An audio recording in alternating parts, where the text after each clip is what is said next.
नमस्कार दोस्तों, आप सभी का स्वागत है आपके अपने YouTube channel the life solution पर। दोस्तों, इस वीडियो के अंदर हम बात करने वाले हैं जिन मुद्दों के बारे में, उसकी अगर बात करें तो सबसे पहले हम बात करेंगे इसके अंदर, यानी कि कब तक जारी होगा आपका कृषि पर्यवेक्षक का रिजल्ट। इस भर्ती के अंदर पद बढ़ सकते हैं या नहीं, ये भी डाउट है। वो कुछ स्टूडेंट्स के मध्य चल रहा है, वो बार बार कह रहे हैं कि पद बढ़ाओ, और पद बढ़ाएंगे तो यानी कि उससे मेरिट के कम चांसेस बन सकते हैं। ऐसा भी सवाल कई विद्यार्थियों के मन में चल रहा है, उसकी भी हम बात करेंगे। और कई विद्यार्थियों के मन में और कई जगह पर, यानी कि मैंने भी देखा कि लोग कृषि पर्यवेक्षक की नई भर्ती के बारे में बात कर रहे हैं कि इतने पद खाली है और अब इतने ही दिनों में भर्ती आ जाएगी। उस मुद्दे पर भी मैं आपके साथ बात करूंगा। ठीक है, इस वीडियो में इन तीन मुद्दों पर हम, यानी कि आप सभी अंत तक बने रहें। पूरी हम डिटेल में बात करेंगे। किसी प्रकार का कोई भी आपका डाउट है मन में, जितने भी आपके मन में कृषि पर्यवेक्षक की भर्ती को, नई भर्ती को लेकर सवाल हो, चाहे अभी वर्तमान में चल रही भर्ती को लेकर सवाल हो, उन सभी को मैं सुलझाने का प्रयास करूंगा। वीडियो में आगे बढ़ने से पहले आप सभी से रिक्वेस्ट करूंगा मैं कि सबसे पहले तो आप अपने यानी चैनल को सब्सक्राइब कर लें, लाइक और शेयर कर दें, और हमारा टेलीग्राम चैनल जरूर ज्वाइन कर लें, जहां पर अगर मैं बात करूं पशु परिचर के लिए या कृषि पर्यवेक्षक की भर्ती के लिए ऑब्जेक्टिव क्वेश्चन है वो डेली आपको मिलते रहते हैं। और अन्य किसी जानकारी के लिए आप हमारा व्हाट्सअप ग्रुप है उसे ज्वाइन कर सकते हो, या किसी प्रकार की आप जानकारी चाहते हो तो मेरे जो दिए गए नंबर है 84 408 11 208, इन पे आप संपर्क कर सकते हो। आप अपना नंबर लिखकर मुझे मैसेज कर सकते हो। किसी प्रकार की कोई भी आपके मन में जैसे भी सवाल आता है तो वो आप मुझसे पूछ सकते हो दोस्तों। ठीक है, चलिए हम आगे बढ़ते हैं, बात करते हैं सबसे पहले, यानी कि कब तक जारी होगा रिजल्ट। तो सबसे पहले अगर बात करें, जो भी वर्तमान में भर्ती हुई है 430 पदों पर, इसका रिजल्ट की मैं बात करूं तो आपको पता है आपकी दर्ज करवा दी गई है। जो भी क्वेश्चनों में डाउट था, ऑब्जेक्शन वाले क्वेश्चन थे, उन सभी पर डाउट हो चुका है, क्लियर हो चुका है ये सारी बातें। और इस भर्ती का रिजल्ट की बात करूं तो आपका यानी कि 15 मार्च से पहले क्या है, रिजल्ट आ जाएगा। दूसरा, कईयों के मन में सवाल होगा कि संशोधित उत्तर कुंजी है वो कब आएगी। दूसरी उत्तर कुंजी की बात करें तो जिस दिन आपका रिजल्ट आएगा उस रिजल्ट के साथ ही आपकी यानी कि दूसरी उत्तर कुंजी आएगी। यानी कि संशोधित जो उत्तर कुंजी होगी वो जिस दिन, यानी कि आपका 2 गुना का रिजल्ट आएगा, उसके साथ में यानी कि 2 गुना के साथ में आपकी क्या है, जो संशोधित उत्तर कुंजी होगी वो आपको देखने को मिलेगी। और 15 मार्च से पहले आपका, यानी कि अगर बात करें तो इसका रिजल्ट है वो आपको देखने को मिल सकता है दोस्तों। ठीक है, पहला क्वेश्चन आपका क्लियर हुआ। दूसरे क्वेश्चन की बात करते हैं, इस भर्ती में पद बढ़ सकते हैं या नहीं, ये बड़ा डाउट है। तो दोस्तों मैं आपको बता देना चाहता हूं, सिंपल साफ शब्दों में बता देना चाहता हूं कि इस भर्ती के अंदर पद बढ़ने की संभावना 0% है। मैं कई बार के बच्चों के पास, मेरे पास क्वेश्चन आया कि सर इसमें पद बढ़ेंगे कि नहीं, तो मैंने उन्हें साफ मना किया है कि देखो एग्जाम हो चुका है, इसमें पद बढ़ने की 1% भी संभावना नहीं है। तो इसके बारे में आप न सोचो, न ये सोचो कि आप कहीं ज्ञापन देकर कुछ करने पर, तो किसी भी हालत में इसके अंदर क्या है, किसी प्रकार के पद बढ़ने की कोई संभावना नहीं है। हाँ, ठीक है, तो इसमें किसी प्रकार की कोई संभावना नहीं है पद बढ़ने की, तो ये 0% है आपकी संभावना। ये क्वेश्चन भी आपका क्लियर हो गया। अब सबसे बड़ा क्वेश्चन है कि नई भर्ती आएगी कि नहीं।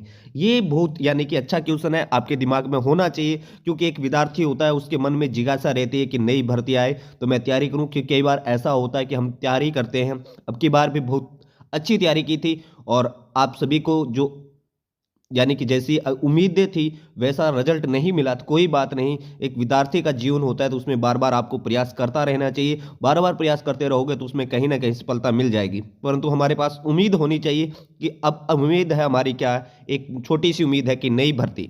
तो देखिए दोस्तों, अगर मैं बात करूं नई भर्ती की, नई भर्ती, पहला जवाब तो मेरा ये है कि हाँ जरूर आएगी। ठीक है, यानी पहली तो आपका क्या है, ये डाउट क्लियर हो जाएगा कि आपकी भर्ती है वो नई जरूर आएगी भाई। अब मैं साफ साथ, तो ये बात हो गई कि भर्ती जरूर आएगी। अब बात आती है कि नई भर्ती कब आएगी, कितने पदों पर आएगी, उस पर भी बात कर लेते हैं। तो पहला क्वेश्चन, कब तक आएगी भाई, ये सबसे बड़ी सवाल है कि यानी कि अगर बात करें तो भर्ती आएगी कब तक। तो दोस्तों मैं आपको बता देना चाहता हूं कि सितंबर तक, यानी कि सितंबर की बात करूं, सितंबर से पहले इसकी संभावना है 0%। कितनी संभावना है, 0%। यानी सितंबर तक तो क्या किसी हालत में नहीं आएगी भाई। ठीक है, तो सितंबर तक आप किसी भी अन्य एग्जाम की तैयारी कर सकते हो। तो सितंबर तक यानी कि इसके आने की संभावना 0% है। उसके बाद में बात करें सितंबर से लेकर आपने दिसंबर तक, तो सितंबर से लेकर दिसंबर तक अगर मैं बात करूंगा तो इसके आने की संभावना होती है वो 30 से 50% बन जाती है। ठीक है, 30 से 50% बन जाती है। उसके बाद में अगर बात करें आपका जो यानी कि 2025 जैसे ही लगने वाला है, तो वहां पर इसकी संभावना क्या है, वो आपकी क्या है, 90 से 100% बन जाएगी भाई। ठीक है, यानी कि ये मैं कह सकता हूं, आपको सिंपल शब्दों में कहना चाहूं तो यानी कि 2024 के लास्ट, ठीक है, और 2025 के शुरुआत के अंदर यानी कि आपको वैकेंसी देखने को मिलेगी, उससे पहले आने के कोई चांसेस नहीं है। ठीक है, 2024 के लास्ट में और 2025 के यानी कि शुरुआत के अंदर आपको क्या वैकेंसी देखने को मिलेगी, उससे पहले नहीं मिलेगी। ठीक है, उसके बाद में अगर बात करें कितने पद पर आएगी, अगर आएगी तो अभी देखो दोस्तों, अगर मैं बात करूं वर्तमान के अंदर यानी कि बात करें तो 1650 पद है वो यानी कि वर्तमान में खाली है। ठीक है, 1650 वर्तमान में यानी पद खाली है। कुछ पद ऐसे हैं जो जुलाई अगस्त के अंदर और खाली होने वाले हैं, क्योंकि कुछ बहुत सारे यानी कि ऐसे लोग हैं जो रिटायरमेंट होंगे जुलाई और अगस्त में, तो उसके कारण भी तो ये मान सकते हैं अपने कि लगभग यानी कि 1600 प्लस पद की बात करें तो वो अभी वर्तमान में खाली। अब देख तो उसमें से यानी कि आपका कार्मिक विभाग है वो कितने पदों पर अनुमति देता है, वो सारी बातें अलग है। अब बात आती है एक सवाल कि हम अभी देखो दिसंबर तक वैकेंसी नहीं आ रही है या सितंबर तक नहीं आ रही है, तो यानी कि क्या करें भाई। ठीक है, तो आपके मन में सवाल होता है कि अब क्या करें। तो देखो सबसे पहले तो आपको यानी कि अभी वर्तमान में अगर बात करें तो एक अच्छी वैकेंसी चल रही है जिसका नाम है पशु परीक्षक। अभी वर्तमान में ये तो या तो इसकी आपकी तैयारी कर सकते हो या इसके आपने फॉर्म नहीं अप्लाई किया है। ठीक है, फॉर्म अगर आपने इसका अप्लाई नहीं किया है तो आप मेरी राय मानिए, यानी एनसीईआरटी की बुक है कक्षा 11 और 12 की, उनको पढ़ना शुरू कर दीजिए। आप धीरे धीरे तैयारी करते रहिए और किसी वैकेंसी है उसको भी पढ़ते रहिए, तो यानी कि ये तैयारी कर सकते हो। ठीक है, उसके अलावा जिन्होंने बीएससी एग्रीकल्चर कर रखा है तो बीएससी एग्रीकल्चर वालों के लिए बहुत सारी वैकेंसियां, जैसे डब्ल्यू की वैकेंसी है वो जल्दी देखने को मिलेगी। उसके अलावा अगर बात करें एफएसओ की वैकेंसी है वो भी जल्दी मिलेगी। उसके अलावा अगर बात करें तो बीएचओ की वैकेंसी है यानी बिहार हॉर्टिकल्चर ऑफिसर की वैकेंसी है वो आ चुकी है, तो वो भी अप्लाई कर सकते हो। तो यानी कि ये बहुत सारे ऑप्शन आपके पास रहते हैं। तो दोस्तों मैंने इस वीडियो के अंदर बातें की जो आपको अच्छी लगी होगी, आपको अच्छे से समझ में आएगा, और किसी भी प्रकार का कोई भी आपका डाउट रहता है दोस्तों तो वो कमेंट में जरूर बताएं। हमारे टेलीग्राम व्हाट्सएप ग्रुप से आप जुड़ सकते हो। धन्यवाद, जय हिंद, जय भारत। मिलते हैं ऐसी सूचना लेकर नई वीडियो में।